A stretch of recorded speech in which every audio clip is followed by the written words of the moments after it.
मुझे जो डर था, हमारी टीम लगातार इसी चीज पर ध्यान दे रही थी कि ईरान का कहीं परमाणु प्रोग्राम डिस्ट्रॉय तो नहीं हुआ, तबाह तो नहीं हुआ।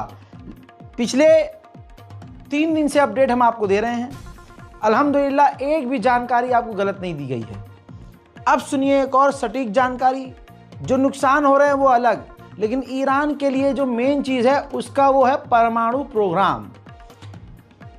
इंटरनेशनल मीडिया लिख चुका है, मैं आपको दिखा चुका हूं, और अब ये रही सैटेलाइट इमेज, सबूत के साथ आता है तुम्हारा भाई। ये देखो, जो फरदो में, ईरान का शहर फरदो, वहां जमीन के अंदर जो ईरान का परमाणु प्रोग्राम है उस पर कोई भी नुकसान नहीं हुआ है, अल्हम्दुलिल्लाह।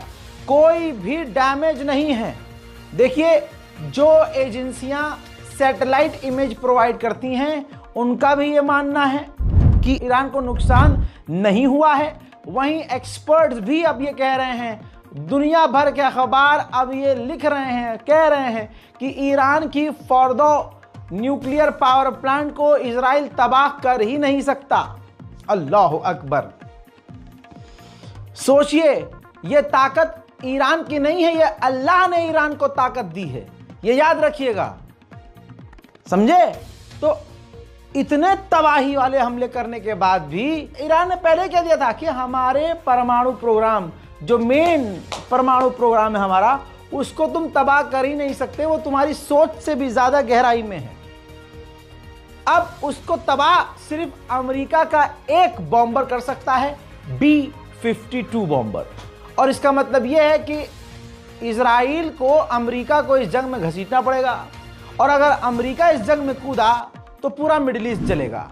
लीजिए, डबल कंफर्म कर दूं, IAEA के चीफ, ये जो IAEA संगठन है वो दुनिया भर के परमाणु प्रोग्राम पर नजर रखता है। अब उसी के चीफ ने कह दिया है कि ईरान का जो फरदो के अंदर, फरदो जगह का नाम है, फरदो में परमाणु प्रोग्राम है, उसमें कोई डैमेज नहीं हुआ है, अल्हम्दुलिल्लाह। दोस्तों, इसी के साथ आगे बढ़ते हैं। अब आपको बताते हैं पाकिस्तान का एक खेल। पाकिस्तान ने कहा, ये 12 घंटे 18 घंटे हो चुका है, ईरान के समर्थन में पाकिस्तान पूरी तरह से है। मैं ये खबर बाद में क्यों बता रहा हूं, इसकी भी वजह बताऊंगा।